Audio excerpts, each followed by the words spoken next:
As you hear, Republicans say John Fetterman's progressive crime policies would only make big city crime worse. A string of recent attacks in Philadelphia highlight a city grappling with quite literally out of control violence. And it's not just gang shootings.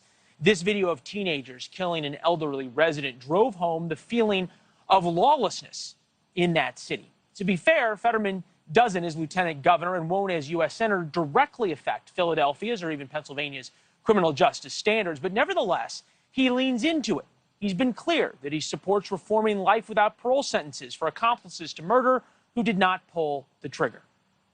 It's all a choice on redemption and giving somebody a chance to not die in prison that is of any danger to the public. Brian Entin spent the night in the most dangerous parts of Philadelphia with a community activist, notably, I guess, Brian, because the police wouldn't let you do a ride-along. Yeah, we tried. I mean, they're so busy right now. There are 1,000 officers short here. You know, a media ride-along when your city's in crisis really isn't the top priority right now. You know, there's crime problems all across the country, but Philadelphia is likely the absolute worst. The stats are through the roof. There's so many shootings here that police use this technique called scoop and run. They don't even have enough ambulances. When they find a gunshot victim, they put them in the back of the police car and take them to the hospital most of the time because ambulances can't show up in time. This is a city in crisis, and the voters here say what they want to hear tonight is about crime and how the candidates plan to solve some of these problems.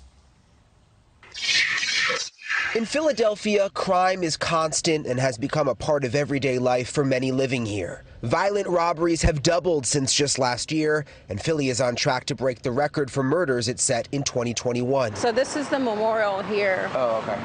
Can we walk over there, you think? Yeah. Community activist Rosalind Pichardo lives in Philadelphia's Kensington neighborhood. So she was shot and killed a couple months ago. Walking around Kensington. He was shot and killed. That case is still unsolved, too. Almost every block has a memorial for a gunshot victim. This kid, I watched this kid grow up, and he was shot there right on this corner. He was murdered March 12th, which is... My sister was killed March 15th. Things have gotten so bad, Roz walks around with a tourniquet to help gunshot victims. The tourniquet, I just used one last Thursday. I was at the hair salon getting my hair done. There was a shooting. And, yeah. I mean, you have to walk around with a tourniquet. That's sort of I know, right? It's like, it's not normal. Ask longtime residents and they'll tell you nothing feels normal in Philly anymore. I walk with a taser in my hand because there have been several assaults in the beautiful park that's one block up. It's a free-for-all. Marty Lieberman and her sister Pamela own this mac and cheese restaurant in Philadelphia's Center City. We had our window smashed. I stood right next to the police officer who I knew hands were tied.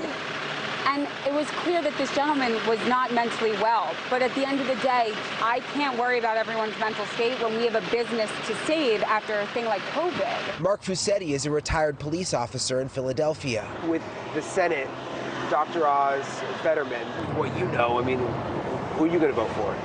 I will vote for I'll vote for Dr. Oz. Now, I'm a registered Democrat, so a lot of people that follow me will be a little surprised by that.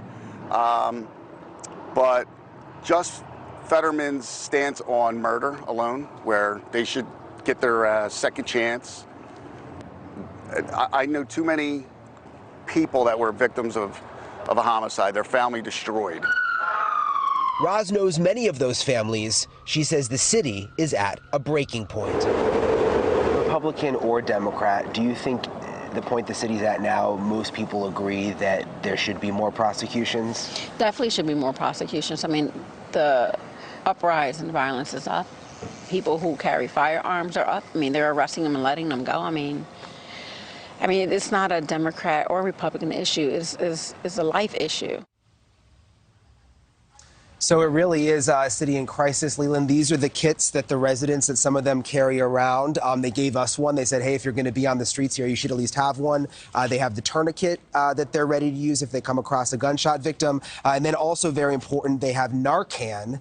because overdoses are also at an all-time high in this city. You see Narcan all over the place.